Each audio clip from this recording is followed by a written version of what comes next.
Mike. Let me thank all the attendees for taking the time too. I think this is really an important decision for the communities, and I really do value your time, and thanks for appearance. Can you get the slide deck up there for me so we can go on?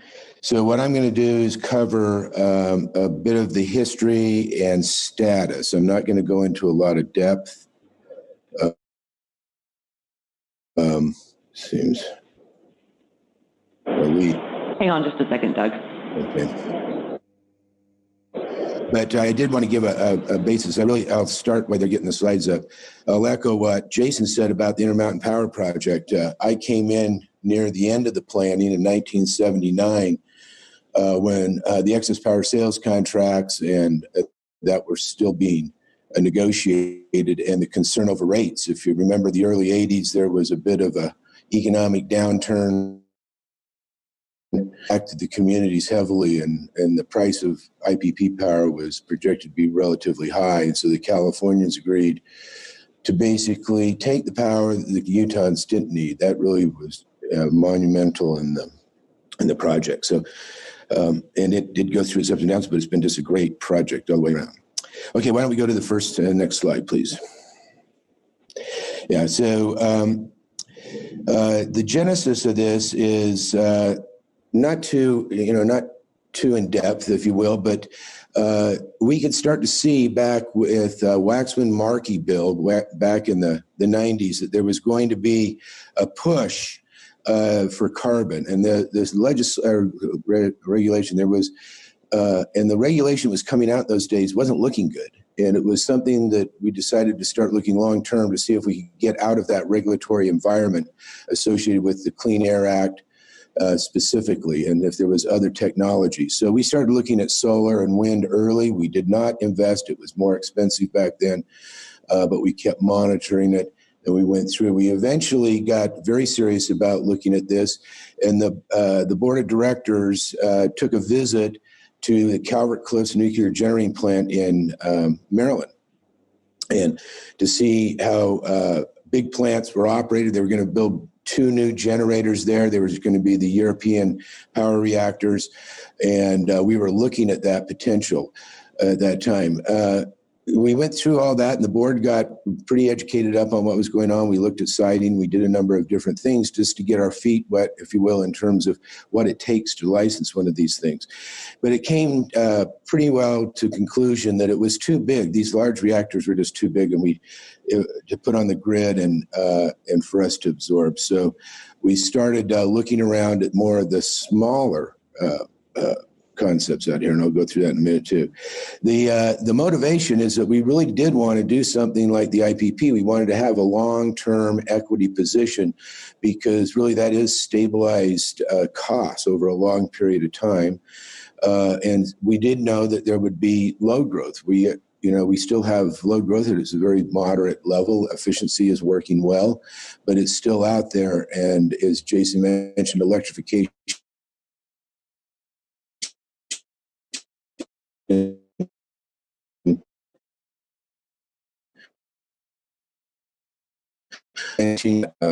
we went into was competitive, and it had to have that high reliability. Next slide, please.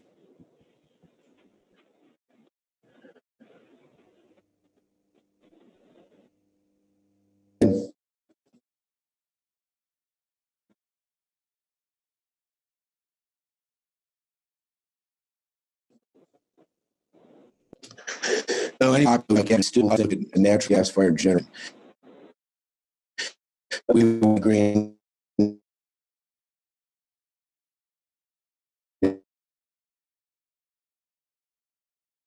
House gas are associated with it. Go on into the hub and one in Wyoming, and brought that into the resource mix. Solar as well in the Red Mesa project.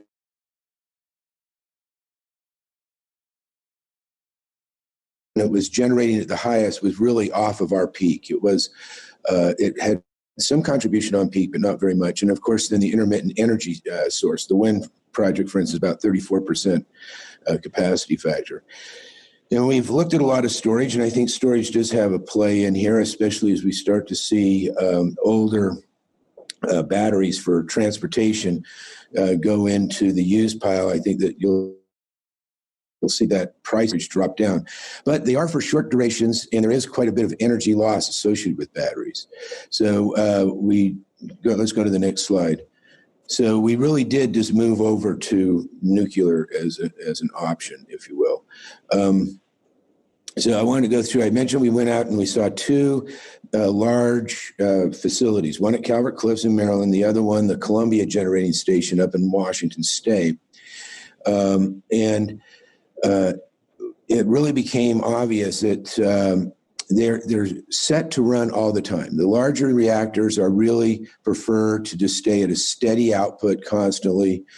That's their best economics. It also it prolongs the fuel cycle and not have a lot of neutron absorbers coming in. But you've got to have, with these large reactors and the safety requirements, you have to have redundant transmission into the systems for backup power, because they're very dependent on backup power. And so there would always be transmission upgrades and things of that nature. At the same time, we were aware of a proposal to build what was going to be two AP1000s. These are the same generators, reactors that are being built in Georgia right now, and were attempted down in South Carolina, out at Green River, Utah, and the Blue Castle project. And so we could see what type of transmission upgrades were required. They were talking about tapping a DC line coming out of Wyoming. I mean, it's pretty expensive in its own right. So we went through. We also started gingerly looking at small modular reactors, and with tri-state generation and transmission out of Thornton, Colorado over there, we actually started looking at the Westinghouse design on their small modular reactor. The Department of Energy defines a small modular reactor as 300 megawatts or less electric output.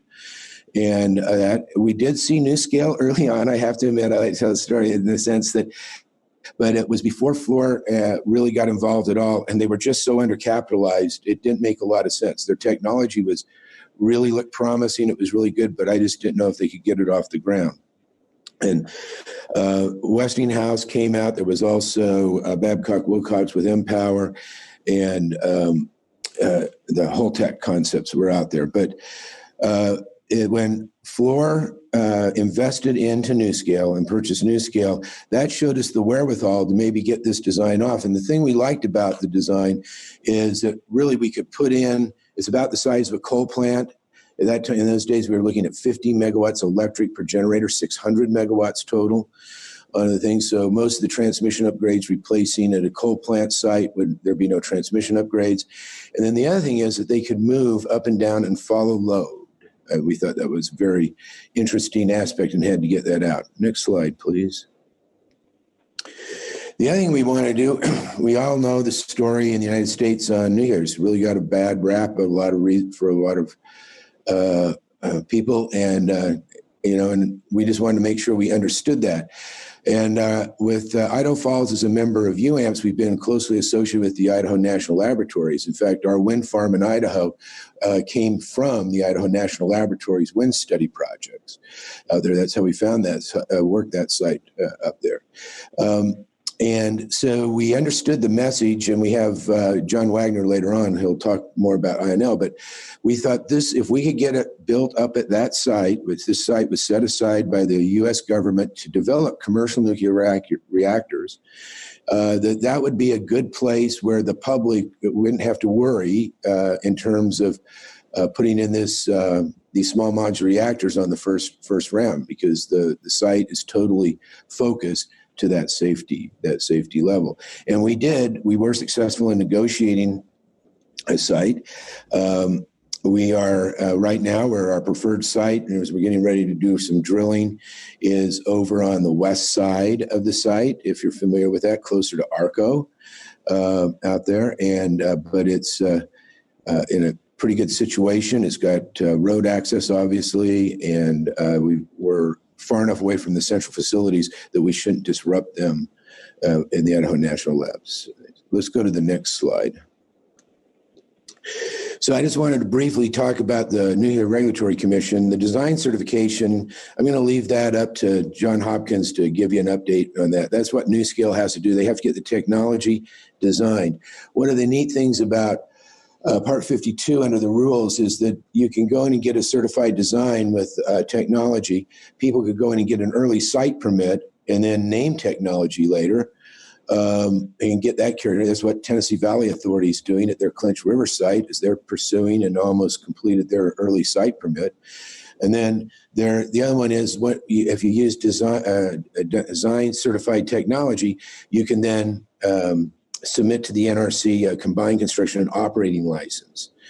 And basically, we have to, in that license, we have to describe the site, give all the characteristics associated with the site. We then have to go through the review process. It's pretty lengthy in front of the NRC. On the things, we also have to describe how we're going to construct and allow the NRC to be on the site during construction to go through. And then we also have to explain to them how we're going to operate the plants out there as a whole. So you can see there's quite a bit of information, and all that really needs to go in at the submittal of your combined construction and operating license application. That's referred to, and you'll hear people slip into it, COLA, going on. So there's a lot of stuff that is on that's anticipated to happen in there, and then we really have to construct and operate as we were licensed to go ahead and do that. So that's causes for some very exact concepts, and we've been trying to mitigate that through this. And these small modular reactors really allow us to do it. One of the most important things is they're built in a factory and hauled on to the site, which is really a balance of plant site. The safety-related facility is really the reactor building where we put the modules. Let's go to the next slide, please.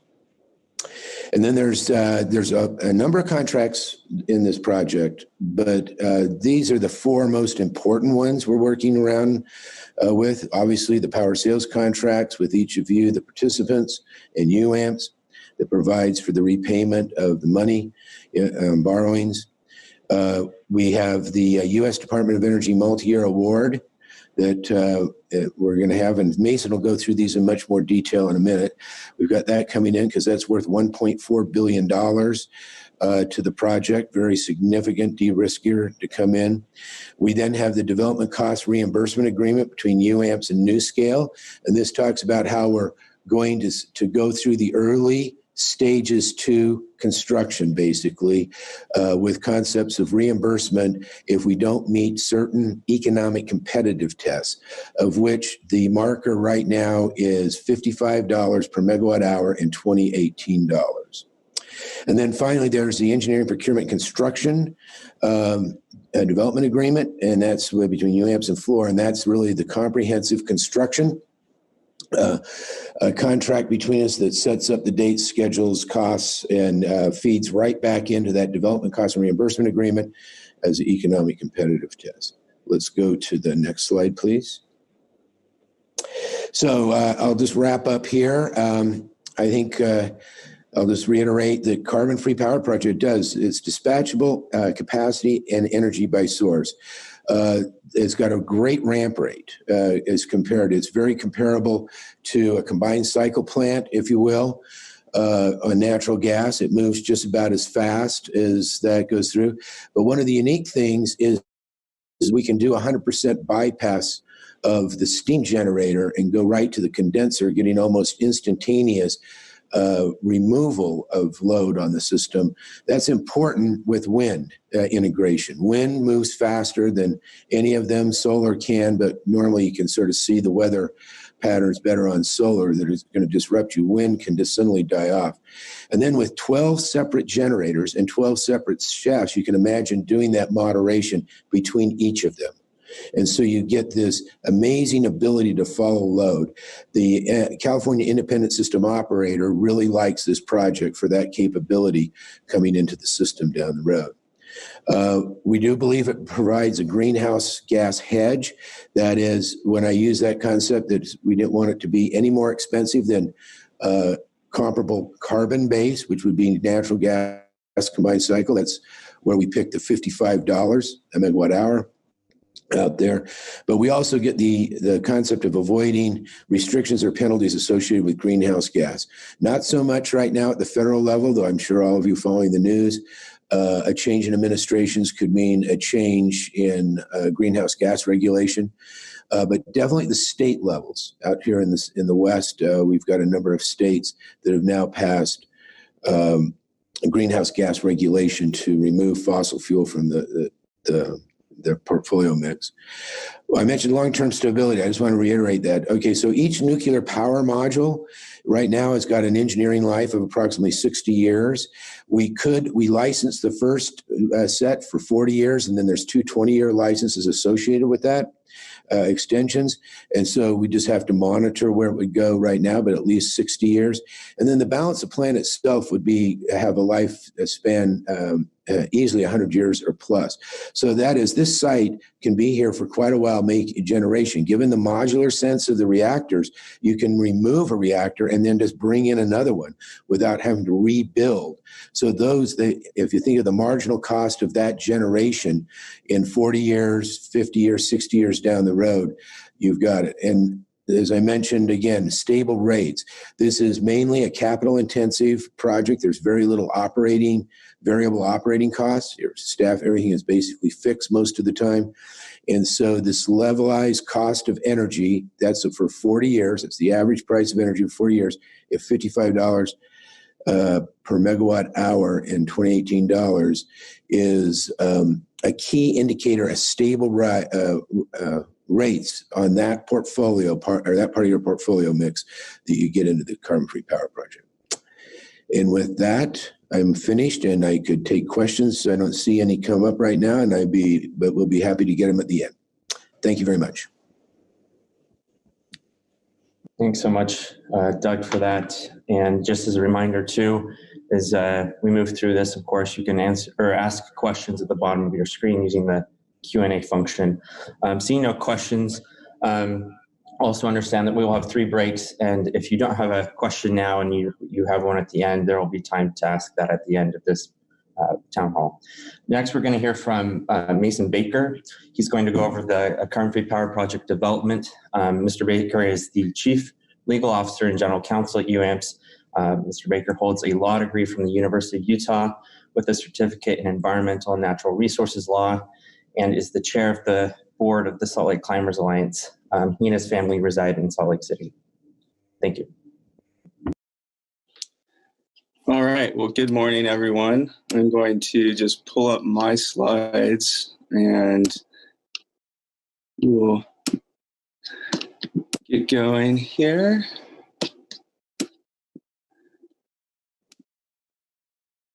All right. Hopefully everyone can hear me okay and see the slides. So as Doug has sort of set the stage as to why UAMPS and the participants have been looking at the carbon-free power project, I'm going to describe how we plan to proceed with further development work. And I'm going to be discussing that process through a discussion of the 4 contracts that Doug identified, sort of the 4 key development contracts. And through this discussion, my goal is to provide an understanding of how these 4 agreements come together in order to enable CFPP development work to proceed through the revised budget and plan of finance, which was conditionally approved last week by the participants. So with that, and just to describe the development approach or philosophy, as we'll hear throughout the day, the reality is that the CFPP is a first-of-a-kind nuclear project, and we're going to have to be incredibly disciplined as we go through developing the project. And that discipline has got to be exercised by all the project partners.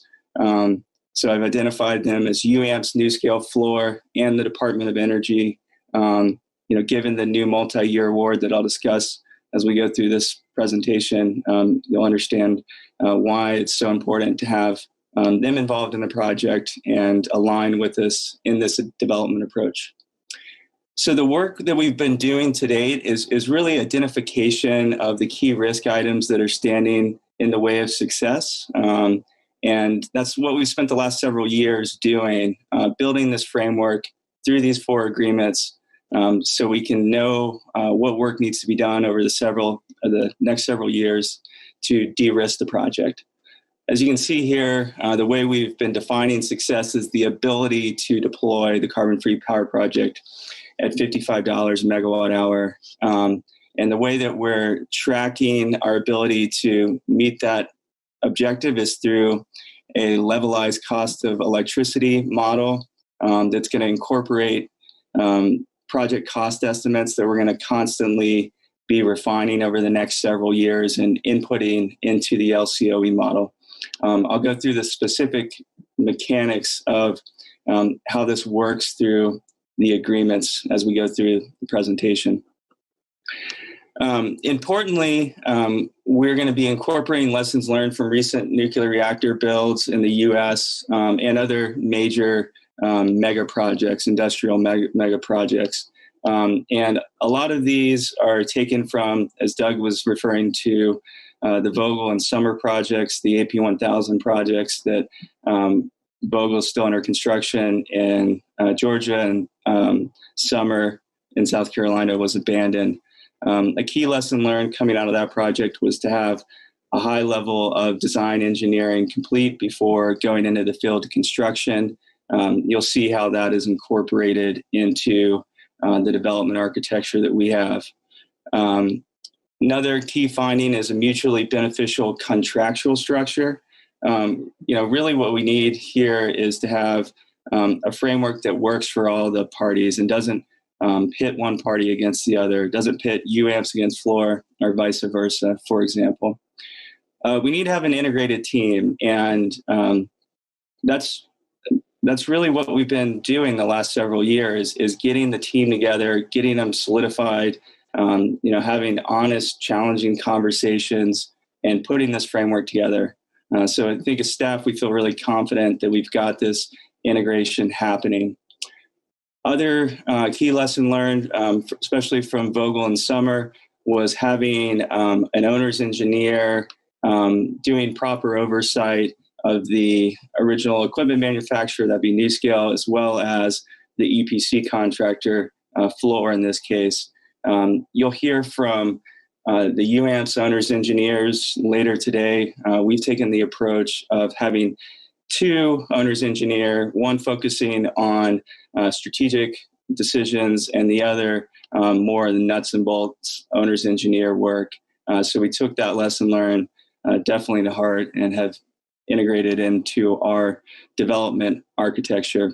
Last lesson learned here is early and often Nuclear Regulatory Commission engagement. You'll hear from John from NuScale on how successful they've been by adopting this type of engagement approach with the NRC.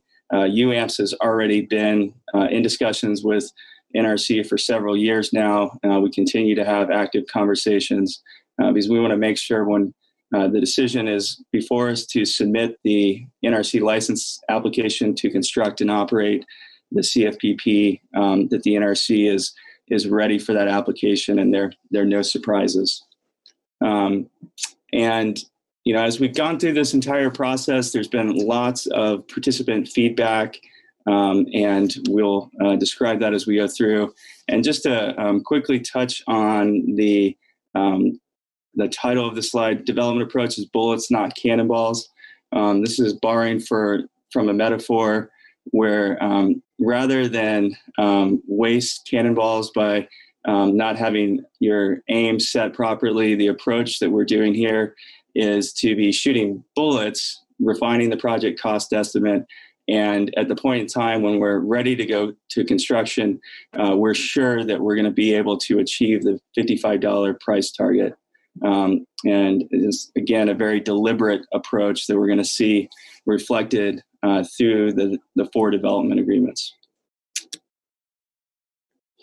So just to highlight again, the number one objective during this development period, we also refer to it as the licensing period in the power sales contracts, is to de-risk the project, to make sure that we're able to achieve the price target of $55. And we've gone through a process of identifying where the key risk areas are, working with Fluor and NuScale, having alignment on where those risk areas are, and a plan of attack on how to de-risk them. Ultimately, at the end of the licensing period, when the NRC has issued a license for the carbon-free power project to be constructed, operated, and decommissioned, we will be putting together a definitive budget and plan of finance that will be presented to each of the participants' governing bodies. And we'll show this process again during this presentation. And as we focus in on the two primary risk areas, we've got NRC licensing and the project cost estimates. So just keep those in mind as we go through. So what you see here are the 4 CFPP development contracts that all come together in order to really facilitate further CFP development work in a fashion that's very measured and minimizes the cost exposure for all of the participants. The first contract, the power sales contract between UAMPS and the 35 participants, that became effective in 2019. The EPC development agreement between UAMPS and Fluor and the development cost reimbursement between UAMPS and NuScale is nearing completion. We anticipate having those 2 agreements executed in the middle of August during the UAMPS board meetings. And then the new DOE multi-year award, we anticipate being finalized in early September. I want to highlight that items 2 and 3, these must be finalized before the revised budget and plan of finance can become effective. And as we go through this presentation, I think it will be clear as to why we need those agreements in place prior to proceeding with additional development work. So to provide some overview, for many of you, you're probably familiar with the power sales contracts, but I know that there's certainly some new governing body members. The power sales contracts for this project between UAMPS and the 35 participants is based on the tried and true template that we've used for other projects that we've developed and done financing for. It's a very successful approach from a financing standpoint. It's something that the financial markets are very familiar with.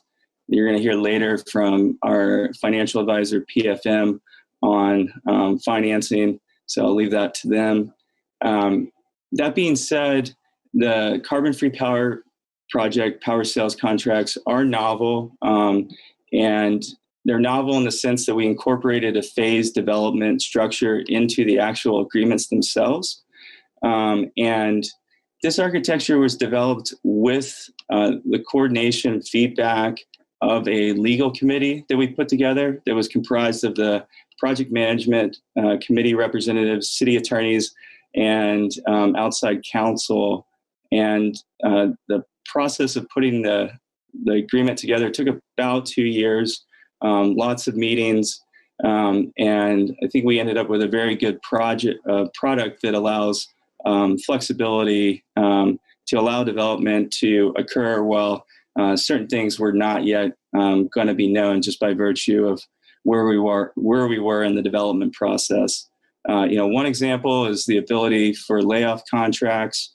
So participants do have the ability, if they want to lay off some of their entitlement, some of their rights to output in the project, they can do that. And the last bullet here, I think, is probably the most important one. Really, the power sales contracts needed to have a level of cost transparency given the nature of the project, so the participants would be in a position to understand what their cost responsibility would look like as we go through the development of the project. So there are maximum caps that can be expended during a particular phase during the licensing period.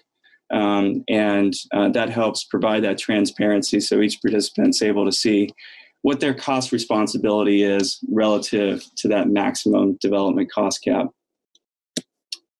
As Jason mentioned before, the project management committee really governs the project, meet on a monthly basis. I know for them over this summer, we've been meeting basically almost every week. So there's been a lot of activity from the project management committee, a lot of back and forth, really good discussion. And so here you can see enumerated their responsibilities. They have to approve each budget and plan of finance and project agreements. So they're very involved in those processes. They'll be managing the development work, and they'll do that consistent with the development cost cap. So, there'll be interim budgets underneath the maximum development cost allowed for a particular phase. They'll be reviewing the runs of the economic competitiveness test. That's the testing of the levelized cost of electricity model against the $55 price target. They'll review and authorize all financings. They will review and determine whether to submit the NRC license application at the end of this next phase of development. And ultimately, they'll determine whether the project is feasible, whether it should be terminated or suspended.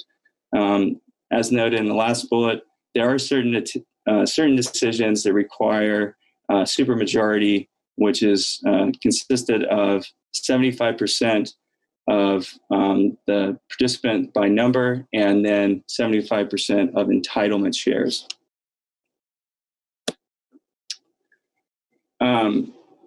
So again, the power sales contracts needed to have flexibility, and one way in which the flexibility is provided to the participants is having unilateral rights of withdrawal or reduction at the end of a particular phase during the licensing period. So a participant can notify their intent to withdraw at any point during the period. The withdrawal reduction is effective at the end of the last day of the licensing phase. And after a participant withdraws, then they have no liability for costs that are incurred after their departure. So a participant does have a cost responsibility if they choose to withdraw and the rest of the participants continue forward with the project. Their repayment obligation would be based on the cost incurred relative to their entitlement share prior to their withdrawal, and that repayment would be made within 12 months after the effective date of their withdrawal. Participants do have the ability to assign their entitlement shares to other participants. So that would be another option that could be available as opposed to just a repayment obligation for their entitlement share. So what this slide shows is it really reflects where we are currently in the project during the licensing period, and it identifies the individual participant withdrawal options. So there are 3 that are contemplated to occur between now and issuing final notice to proceed to construction. So I will start over here on the left. As I mentioned earlier, the revised budget and plan of finance was conditionally approved in last week, and that has triggered a 60-day period for participants to notice UAMPS of its withdrawal or reduction from the project. This time period ends September 15th. And then we would be moving forward with putting together the NRC license application. We're going to be revising the project cost estimates. I'll discuss that more here in a moment. And you can see here, we have a new budget commencing in support of this work 10/1/2020, October 1 of this year. So we would go through this period of time, and we would, similarly to what is occurring now, we will revise the budget and plan of finance, and there would be a period of time for the participants to exercise withdrawal reduction rights. And assuming a new budget is adopted, then the NRC license application would be submitted, and it would be reviewed by the NRC. We would continue to refine the project cost estimate. And then this would conclude with a definitive budget and plan of finance, and each participant would have another withdrawal right from the governing body. The governing body would have to agree to proceed into construction. And during these off-ramps here and here, the PMC, of course, is going to be tightly managing the development work. And, if anything comes up during the period, they, of course, have the ability to suspend or terminate the project. So that is the power sales contract structure. I'm going to shift now to talking about the new DOE multi-year award. And as I mentioned earlier, it's in process. We're working through our application that will be submitted to the NRC, or to the Department of Energy. Next Monday is the due date, and we're anticipating the award being finalized in early September. The duration of the award is contemplated to go through commercial operation date for the project. And the total magnitude of DOE support, what DOE would be putting into the project, is approximately $1.4 billion. This is a massive increase from the current 50-50 cost share that's in place for the support of the project, which has the DOE contribution at $60 million. And what this level of support from the DOE provides for in the project is, one, it allows us to achieve the $55 megawatt hour price target. And we'll discuss how that operates as we go through the LCOE model here in a second. And it really allows us to focus, secondly, on de-risking the key risk items. And I should mention, we have spoken about the JUMP program before, the Joint Use Module Plant program. In working with the Department of Energy, rather than tie that support that would have come through the JUMP to the first module that would be deployed at the CFPP, the monies that would have gone to JUMP have been reallocated and are part of the $1.4 billion. And from the UAMPS perspective, in discussion with our owner's engineer, we believe this reallocation is for the better of the project. It allows us to really focus on the riskier items over the next several years and do more work diligence on those items. So just some basics on the contours of the DOE award. It varies from year to year as far as what percentage the DOE is contributing towards cost share. I mentioned the current awards at 50-50. Over the next several years, the cost share percentage is anticipated to be closer to 80%. Again, the award's not yet finalized, but that's what we've been in discussion with the DOE on. When you look at the entirety of the award, what it amounts to is DOE contributing approximately 23% of the total project cost. So very significant support from DOE. The DOE support does decrease after a decision to proceed to construction has been made. But again, we think that is in line with how we plan to de-risk the project leading up to a decision to construct. It will be subject to annual appropriations, meaning each year we need to get funded from Congress to support the award. Historically, the line item that this award would be funded from has got very strong bipartisan, bicameral support we'll hear more later today from Representative Simpson, who's been a great ally over the years in support of SMRs. So moving on to the next agreement, the Engineering, Procurement, and Construction Development Agreement. This agreement is between Fluor and UAMPS. This agreement would provide for Fluor delivering revisions to the project cost estimate for the carbon-free power project through site-specific engineering. Currently, we're at a Class 4 engineering cost estimate.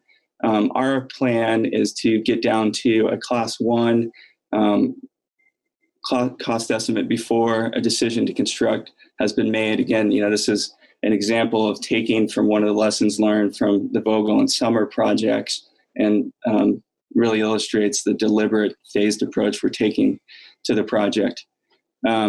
This agreement, the EPC development agreement, is meant to serve as somewhat of a starting agreement that enables or bridges to further agreements with Fluor. And so the subsequent contracts we're envisioning is the EPC term sheet. The EPC term sheet would contain the commercial structure and the key terms that ultimately would be in a full EPC construction contract of the entire construction of the project. And again, the point here is having a very phased approach to getting the right commercial alignment. And this is going to take from the cost estimate revision process that's going to be done under the EPC development agreement. So again, we want to make sure that we have a contractual structure that really works to the mutual benefit of both parties. Next agreement, development cost reimbursement agreement. It's between UAMPS and NuScale. And the EPC development agreement is very much related to this agreement. Under this agreement, the purpose really is to be a check-in to make sure that we're achieving that $55 a megawatt hour price target. And we're going to do that through a process that's referred to as the economic competitiveness test. And for the participants, this really serves as a safeguard to minimize the participants' cost exposure. If we do end up exceeding the price target, then this agreement provides for UAMPS with the ability to get reimbursement for its development costs that it's put into the project. And given that it's first of a kind project, this we view as a necessary ingredient to proceed with development. It really maximizes the ability to further develop this option, make sure that we can deploy it at that $55 number. And it should be noted that this is somewhat of a backstop to the DOE multi-year award, because the DOE multi-year award will be reducing the net development costs, or put it a different way, it's going to be reducing the participant exposure. And then this development cost reimbursement further reduces the participant exposure to development costs. As far as the term of this agreement, it's contemplated to conclude with final notice to proceed to construction. So we'll have project cost estimates delivered under this agreement going down to a Class 1 cost estimate. So this is a visual on how the LCOE model works that's going to be utilized for running the economic competitiveness test. So I'll just quickly go over these key inputs. So we have net development cost, and the net development costs are taking into consideration the costs to develop, construct a project after the DOE support. So that goes into the model. Financing cost, we'll hear from PFM later on financing the project, goes into the LCOE model. Operating costs, we've done a lot of work with NuScale and others. We worked with Tennessee Valley Authority and three other utilities about optimizing operating costs from a new scale project. So we feel good about the operating cost assumptions, and also decommissioning costs all go into the LCOE model. The LCOE model looks at a 40-year period, and then all those inputs go in, and the ECT process generates a result. There's a passing of the ECT if the LCOE result is $55 or less, and there's an ECT fail if the LCOE result is greater than 55. And that failing would trigger a UAMPS right to reimbursement of net development costs from new scale under the development cost reimbursement agreement. So, as I mentioned earlier, it's been a busy summer. It's going to continue to be a busy summer for this project. You can see, lots of activity happening in June. Last week we had the conditional approval of the new budget and plan of finance, triggering the 60-day period for withdrawal reductions. We've got the town hall meeting today. We're going to have some workshops with the participants later this month on subscription, and to help provide some analysis if they're considering withdrawal or reductions. It's not reflected here, but we are supporting individual briefings at the participant level. So if there's a desire for that and you haven't reached out already, please let us know. We're anticipating execution of the development cost reimbursement agreement and the EPC development agreement during our August meetings. And then in September, provided that we achieve the execution of those agreements in August, and we have the new DOE award in place prior to the September board meeting, we would be looking at moving forward and having the new revised budget and plan of finance become effective October 1. The PMC will need to also adopt a interim budget that is consistent with underneath the maximum development cost cap for the COLA development period. And then take us into October, development work starts, and we have also been working on an interim financing for the project. So from the takeaways, really the 4 contracts, we spent really the last 5 years developing these, and we feel strongly that it puts forward the right development architecture that minimizes the cost exposure to the participants. And if something goes wrong, then we have a plan on how to deal with it to where the participants are minimized. And at the same time, we think this process is very robust and rigorous and can lead us to a successful deployment of the CFPP at $65 a megawatt hour. And with that, I will conclude, and happy to take any questions.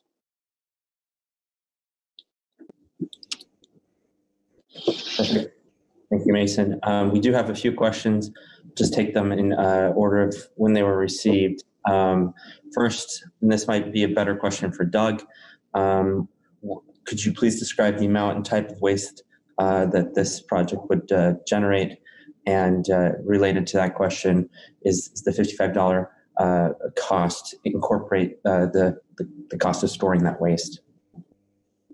Yeah, I can address it. John could jump in too if he wanted to in his presentation, but it produces per unit the same amount of waste as a large reactor would produce per unit of output.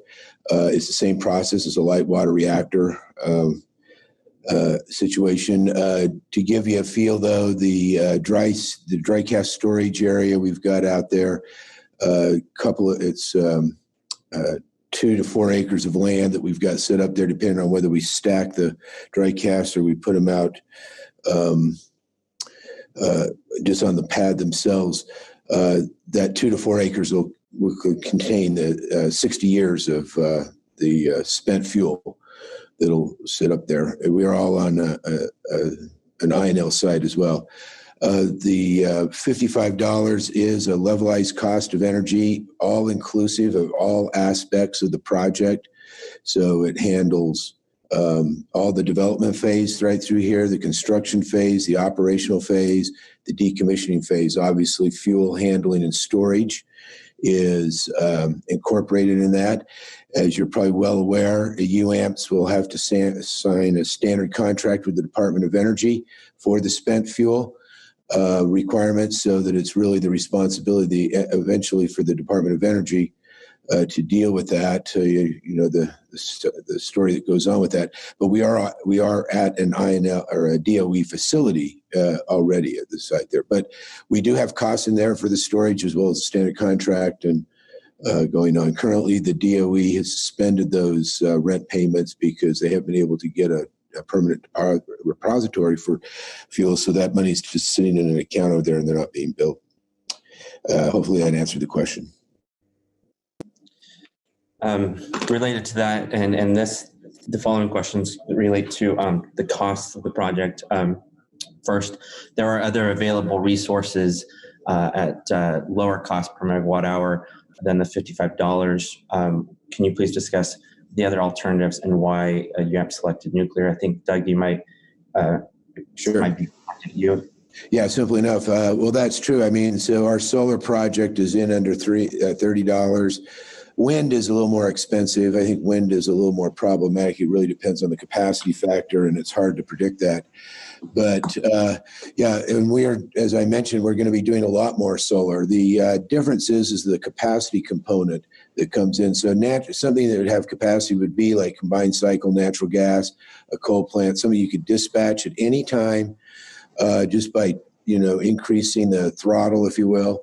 It's always online. It's available, going on, and that we think is very comparable priced. A project that a number of our participants are familiar with is the natural gas, hydrogen gas facility that's being constructed or will be constructed at the Intermountain Power project site in outside of Lindell, Utah, central Utah down there, to replace the coal fire generation down there. And we're very competitively priced as to that as an alternative.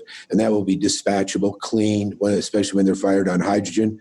It will be clean out there. And so we think we've got that type of price put in. So we're going to have a mix. What this allows us to do is to have a lot of renewable, which then when you compare that, if you compare something that's say $25 with $55, the blend on energy brings it in between those two numbers. So your portfolio number actually goes down, and yet you have reliability and resiliency associated with your portfolio now to absorb those variable energy resources. Thank you. We have another question that relates to cost. So I think, Mason, you might want to take this one, but of course it's open to anyone. What mechanisms are in place to deliver and inform the cities of the cost transparency as the project's progress moves forward? For example, logistically, is that given to city representatives, made available in what format, available to the city at large? If you could comment on that as far as the cost transparency information that's really. Sure. So as we go through the development of the project, identified the maximum development cost that could be incurred within a particular phase. So that's sort of at the high level on cost transparency. But in between those maximum development cost caps, there's going to be lots of check-ins on how the project cost is coming in check with that $55 a megawatt hour price target. We're anticipating 2 runs of the economic competitiveness test prior to a decision to submit the NRC license application. So those would be clear opportunities for a PMC representative to provide their community with an update on how those costs are coming in, and as well as just any other update related to the project, how the license application development is occurring, water acquisition, any sort of update on the project. The cost one is just the objective metric, but there are many other relevant updates that certainly the project management committee rep could provide to the community. And of course, UAMPS staff is always willing to provide those briefings as well. Thank you. As a follow-up to that, cost exposure is minimized to members based off of the information you relayed and presented. What would you or what is the worst case exposure, cost exposure for participants? Would you be able to comment on that?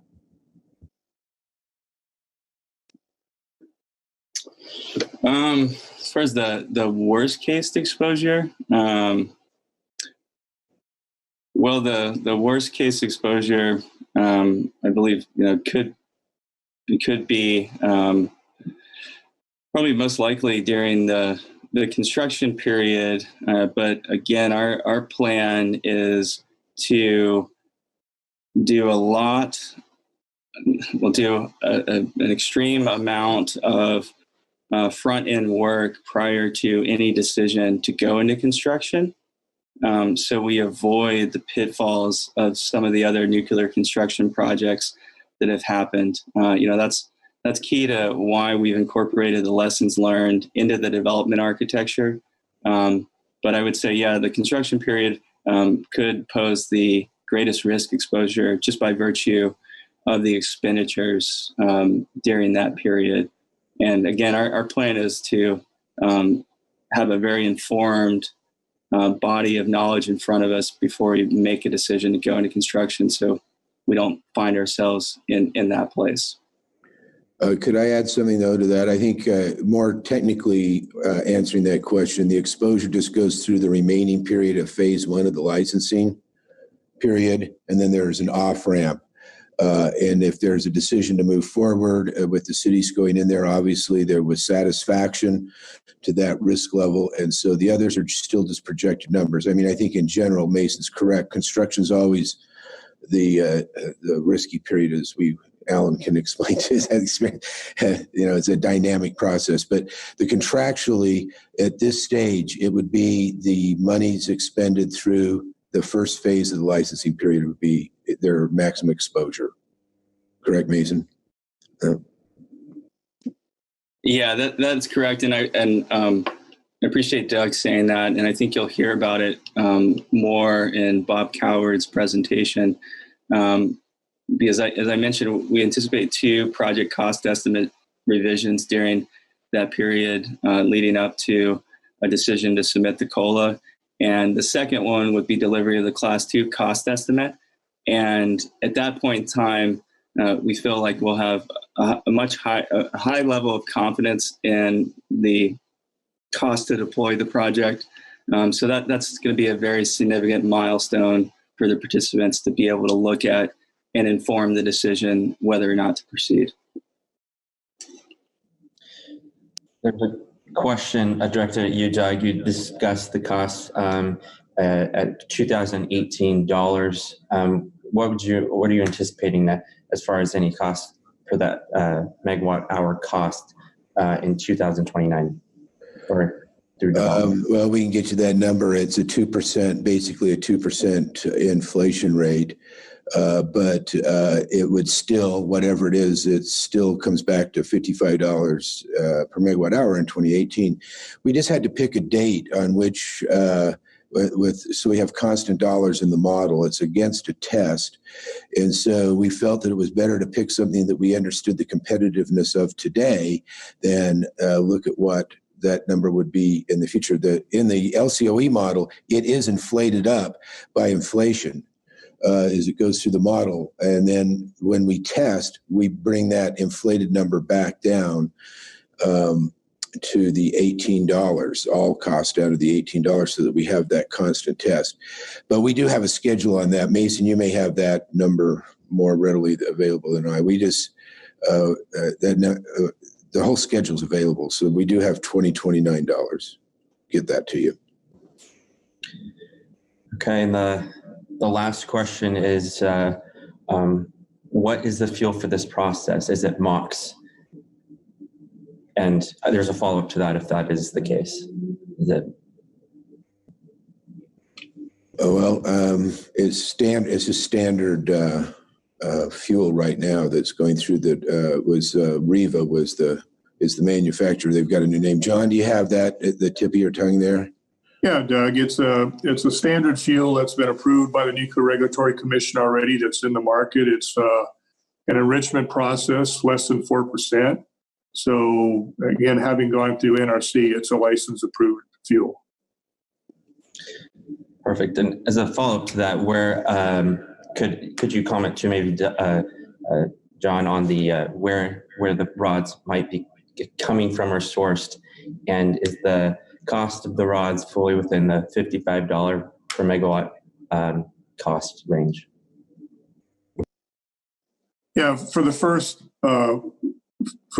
fuel rods, it'll be sourced from Framatome, which is owned by French EDF, and that's all included within the cost of its $55.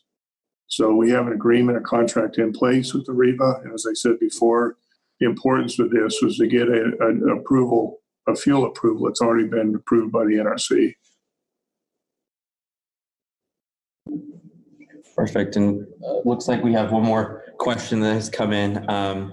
The LCOE model is based on the best estimate, and I think this has been discussed, but for clarification, will the cost of money be stable, or can we expect it to increase? And I think maybe, Doug, you touched on that already a little, but if you could maybe comment. Yeah. Well, I'm sorry. I'm not sure if they're talking about the cost of money being stabilized or changing over time. Is that? I'm sorry. Yeah, the question just is: will the cost of money be stable, or can we expect it to increase? Well, we'll let. I think we'll let PMF comment on that out there. We've got inside the model right now. We've got a static number that is based on phasing. We're in discussions on seeing if that can be more dynamic as to it goes. But we do have a budget and plan of finance around short-term money for the initial development phase, and possibly the same setup through the construction period or a short-term note, and then with long-term money to take the 40-year note to take all that out, and that would be at a set interest rate when we initially did the offering to take all that money out. So over 40 years of the project, there would be stabilized unless we refinance. We'd only refinance if there was the ability to refinance and a lower interest rate differential. So we'd have to have both of those come into play. Hopefully that answers. But PFM is going to be presenting later, and that's probably a question better directed towards them. Yeah, just to add, part of that question I didn't answer was it MOX versus fresh uranium. It is not mixed oxide fuel. It will be sourced in the United States, and it'll be, as I mentioned before, it is not a MOX fuel. Perfect. Well, that concludes this section. So thank you for all who have participated and all who have provided some really helpful information. As Doug and Mason and John have alluded to, there will be additional comments that will likely address your questions that have been asked already in greater detail related to cost and the overall project. So stay tuned. We will be taking a 15-minute break and resume at 10:30. So see you in 15 minutes.